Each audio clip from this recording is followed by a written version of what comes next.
রূপনারা নদী বাঁধে ভয়াবহ ভাঙন মহিষাতলের বাড় অমৃতবেড়িয়া গ্রামে আতঙ্কে গ্রামবাসীরা। প্রশাসন ও স্থানীয়দের সহযোগিতায় শুরু হয়েছে মেরামতের কাজ। ঘটনায় জানা যায় শুক্রবার রাতে প্রায় 100 মিটারেরও বেশি কংক্রিটের ঢালাই রাস্তা সহ রূপনারার নদী বাঁধ ধস নেমে নদী গর্ভে চলে যায়। নদী ভাঙনকে কেন্দ্র করে উত্তেজনা ছড়ায় মহিষাতলের অমৃতবেড়িয়া গ্রাম পঞ্চায়েতে। নদী বাঁধের এই ভয়াবহ ভাঙনে রীতিমতোই আতঙ্কিত হয়ে পড়েছেন গ্রামবাসীরা। ভাঙন মেরামতের চেষ্টায় গ্রামবাসীরা মাটির বস্তা ফেলে মেরামত করতে থাকেন। যুদ্ধকালীন তৎপরতায় কাজ চলছে সেচ দপ্তর। অপরদিকে 100 মিটার বাঁধ ভেঙে নদীগর্ভে চলে যাওয়ায় আতঙ্কিত হয়ে পড়েন স্থানীয় বাসিন্দারা। রূপনারা নদী বাঁধ ভেঙে যাওয়ার পরই খবর দেওয়া হয় প্রশাসনিক আধিকারিকদের। ঘটনাস্থলে আসে স্থানীয় প্রশাসনের আধিকারিকরা। তারপরেই দ্রুততার সঙ্গে প্রশাসন এবং স্থানীয় বাসিন্দাদের সহযোগিতায় নদী বাঁধ মেরামতির কাজ শুরু হয়েছে। তবে এই ভাঙনে রাতের ঘুম ছুটেছে স্থানীয়দের। প্রতি বছর এলেই কিন্তু এই রূপনারায়ণ নদের যে ভাঙন দেখা যায়, এলাকার মানুষরা একটা চিন্তায় থাকে, আবারও একটা ভাঙন দেখা দিচ্ছে। কি কি কি মনে করছেন আপনারা? এর কারণ হচ্ছে যে এই যে বাঁধটা আছে আর পাশে মায়াচর আছে, মায়াচর চড়া পড়ে গেলেই বা এই পাশটার দিকে গভীর হয়ে যায় এবং এখন মায়াচর চড়া পড়ে যাওয়ার ফলে এইখানে জলটা ভাঙছে, যার ফলে এটা ক্রমশ হচ্ছে। আর এই যে রাস্তাটা আছে, এই রাস্তাটা পিচের রাস্তা হলে ভালো হতো। এটা যেহেতু কংক্রিটের রাস্তা হওয়ার ফলে এটা ভার জন্য কিন্তু ভার সহ্য করতে পারছে না। যেমনি এইভাবে বেলতলাতে রাস্তা হয়েছিল, এই ভারের জন্য হয়েছে। এটাকে তুলে দিয়ে যদি বিটুমিন রাস্তা করা যায় তাহলে টিকতে পারে। আর এ প্রতি বছর ভাঙবে, তার কারণ মায়াচর হয় পাশে ভাঙবে, নাহলে মায়াচর ভাঙবে। তা মায়াচরকে সেভ করতে গেলে এপাশে এইভাবে হবে এবং পলিটাকে সরাতে হবে, সরাতে পারছে না কিছু। এটা চলছে, মানুষরা আতঙ্কিত রয়েছে। সেখানে আপনারা জানে, এখন নদীহারা যা বসবাস করে তারা জানে প্রতিবারই যে এরকম একটা ঘটনা ঘটতে পারে। আর ভাদ্র মাসের সাড়াসাড়ি কটাল বলে কৌশিক অমাবস্যাতে, ভাগ্য ভালো যে অমাবস্যার দিন হয়নি, অমাবস্যার দিন হলে অসুবিধা হতো। অমাবস্যা পরে আর কোনো ভয়ের কিছু নেই, আতঙ্কের কিছু নেই এবং সারানো হয়ে যাবে আস্তে আস্তে করে। তবে আমার একটা প্রস্তাব যে এই কংক্রিট রোডটা তুলে দিয়ে যদি বিটুমিন রাস্তা না করা যায় এখানে, তাহলে কিন্তু আবারও ভাঙা হতে পারে। এটা বিটুমিন করে কংক্রিট করা যাবে না এই রাস্তার উপরে। প্রায় সময় এইরকম ভাঙন দেখা যায়। সাড়াসাড়ি কটালে এরকম হয়, উত্তর থেকে সবাই জানে, আমরাও জানিয়েছি এবং তারাও জানে। তারাও আগে থেকে এখানে লোককে এই সময় রেখে দেয়, কন্ট্রাক্টরদের রেখে দেয়, কোনো কিছু হলে সঙ্গে সঙ্গে খবর দিয়ে এবং তৎকাল কাজ করতে বলে। এটা মানে আমরা আজকে দীর্ঘ 20 বছর ধরে দেখে আসছি। এই সাড়াসাড়ি কটালকে সবাই ভয় করে, ফলে এখানে কাউকে দোষ দিয়ে লাভ নেই। এটা প্রাকৃতিক ব্যাপার। এখানে মানুষের যে কোনো অসুবিধা, আগে ছিল ইট তুলে নিত, কিন্তু এখন ইটে কোনো ব্যাপার নেই, এটা ঢালাই করে দিচ্ছে। কিন্তু এই প্রাকৃতিক বিপর্যয় এটা হবেই, এটা সবাই মানুষরা জানে এবং তারা সেটা অভ্যস্ত এটাতে। তবে আমাদের সজাগ আগে থেকে হওয়া দরকার। প্রশাসন কি সেভাবে সবার খুব সজাগ হয়েছে, কালকে বলার সঙ্গে এসেছে, যথেষ্ট তারা কাজ করছে। পুলিশ প্রশাসন, বিডিও, এসডিও, ইরিগেশন, পঞ্চায়েত সমিতি, জেলা পরিষদ, যা সবাই, গ্রাম পঞ্চায়েত সবাই এসে সাহায্য করছে এবং সাধারণ মানুষের সাহায্য করছে, কোনো অসুবিধা কিছু নেই। আশা করি এটাকে মোকাবিলা করা যাবে। তবে আমার একটা প্রস্তাব যে এটা বিটুমিন রাস্তাটা করতে হবে, নাহলে কিন্তু মানে তার ক্ষতি, এটা নাহলে ভাঙতো না। ওকে যেখানে বিটুমিন করা আছে সেখানে ভাঙেনি। ঠিক। নমস্কার। একটু ভয়াবহ ভাঙন সৃষ্টি হয়েছে, নদীর পাড়েই আপনি বসবাস করছেন। কি সমস্যার মধ্যে আছে? আমরা খুব প্রচুর সমস্যার মধ্যেই আছি, মানে ভয়। হ্যাঁ, এবার কোথা থাকবো, কিভাবে থাকবো, কিভাবে এই যে ঘরটা করছি, কত টাকার ঘর, এবার কিভাবে করব কিছু সেটাই তো এবার ভাবতে পারছি না।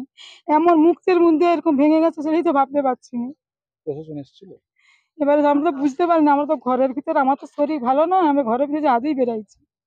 এবারে আমি কিভাবে যে আমরা এটা মানে বাঁধবো, সেটাই তোমাদের কাছে আমরা মানে সহযোগিতা চাইছি আর কি। একটু যা পরিস্থিতি দেখলাম, যে কোনো মুহূর্তে জল ঢুকে যাবে। হ্যাঁ, আমরা সেটাই সহযোগিতা চাইছি। এবারে একটু ঘর দর করছি, গরু মানুষ খেটে মেটে, একটু দেখুন, সহযোগিতা করুন। আমরা কি করব এখন, কোথায় যাব আমরা? আমাদেরকে তো একটু তো জায়গা টাকা বন্দোবস্ত করতে দিতেই তো হবে। ব্লকে বা অঞ্চলে জানিয়েছেন? এখন কিছু তো আমরা হুদ মধ্যেই তো আছে, কিছু তো এখন হতভম্ব হয়ে আছে, আমরা কিছু কাউকে বলতেও পারিনি। নাম বলছি যে অমৃতবাড়িয়ার এই জায়গাটা ভাঙন হয়েছে, বিশাল ক্ষতি হয়েছে এবং স্থানীয় রাজা সমস্যার মধ্যে পড়ছে। কি স্টেপ নিচ্ছেন আপনারা? হ্যাঁ, আমরা তো দেখলাম এটা হঠাৎ করে। এর আগে কয়েকদিন আগে ওই সামনে একটু এগিয়ে 500 মিটার দূরে সেখানে একটা পিচ, সেটা একধারে বসে গেছে। তারপর হঠাৎ শুনতে পেলাম রাত্রে 8টা 8:30টার দিকে হঠাৎ করে এই ঢালাইটা একদম বসে গেছে। তো এখন দেখতে পাচ্ছি যে ডিস্ট্রিক্ট থেকে আমাদের ইঞ্জিনিয়ার সাহেব এলেন, দেখলেন, সেচ দপ্তরে 2জন ইঞ্জিনিয়ার সাহেব এলেন, দেখছেন এবং কাজও চলছে। বলছে ইমিডিয়েট এটা বল্লি পাইলিং করবে, এটা উঁচু করে তারপর দিয়ে এটাকে বাঁধটাকে আপাতত মেরামত করছে। কাজও সঙ্গে সঙ্গেই শুরু করে দিয়েছে সেচ দপ্তর, গতকাল থেকেই কাজ চলছে। এবারে আমাদের মন্ত্রী, এই দপ্তরের মন্ত্রী সাহেবকেও বলা হয়েছে, উনি আসবেন সোমবার নাগাদ। বিধায়ক সাহেবও আসবেন। বিধায়ক সাহেব এখানে কলকাতাতে বিধানসভাতে থাকার কারণে উনি উপস্থিত হতে পারছেন না, কিন্তু উনি এসেই এখানে আসবেন। তারপর আমাদের এখানে বড় মাপের একদম স্থায়ীভাবে ওই নাবার্ডের তরফ থেকে একটা কয়েক কোটি টাকার যদি সাংশন করে দেয়, আবেদন করা হয়েছে, সাংশন হলেই এটা আরো ভালো করে এটা অনেকটা জায়গা নিয়ে এটা মেরামত করা হবে একদম স্থায়ীভাবে, যাতে এটা না ভাঙন হয়।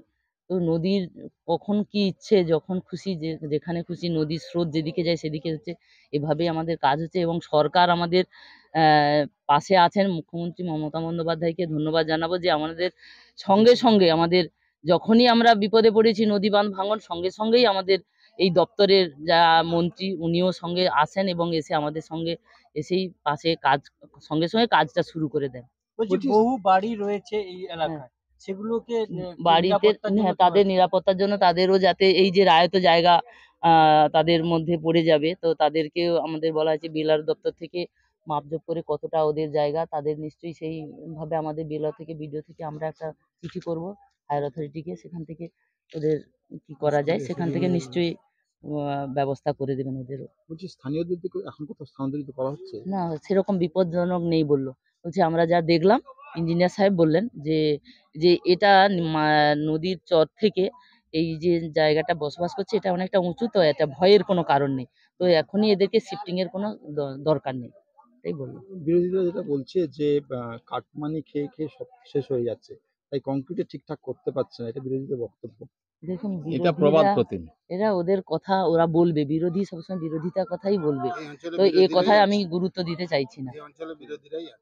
এখানে বিরোধী অঞ্চল সত্য না, তারা তো কিছু বলতে হয় তাদেরকে, তাদের কথা তো থাকবে, এছাড়া আমাদের সরকারের পক্ষে বলবে এরা বিরোধিতাই কথা বলবে।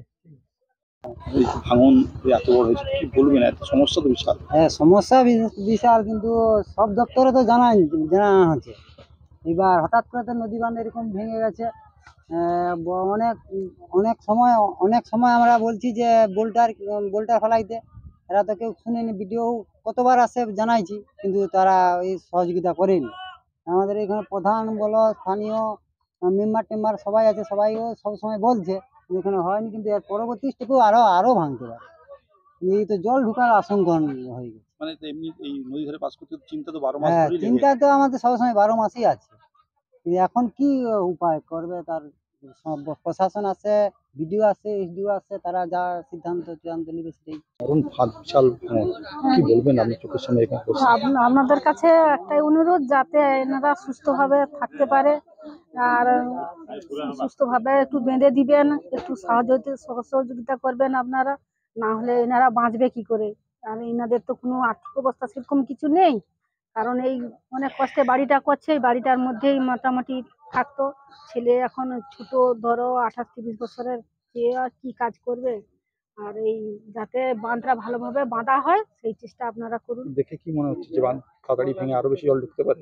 মনে হচ্ছে তো আগে থেকে অনেকটাই। আবার এই পাশে আমরা যখন আসি, এইগুলো ছিল নি ফাটগুলো, এইগুলো আবার তো ফেটে ফেটে গেছে, জল ঢুকে যেতেও পারে।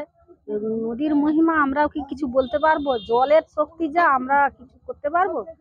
আপনাদেরকে চেষ্টা করতে হবে যাতে নদী বাঁধটা যাতে ভালো করে বাঁধা হয়, যা এরা সুস্থভাবে যেন থাকতে পারে, এটাই আপনাদের কাছে অনুরোধ। আপনার নাম?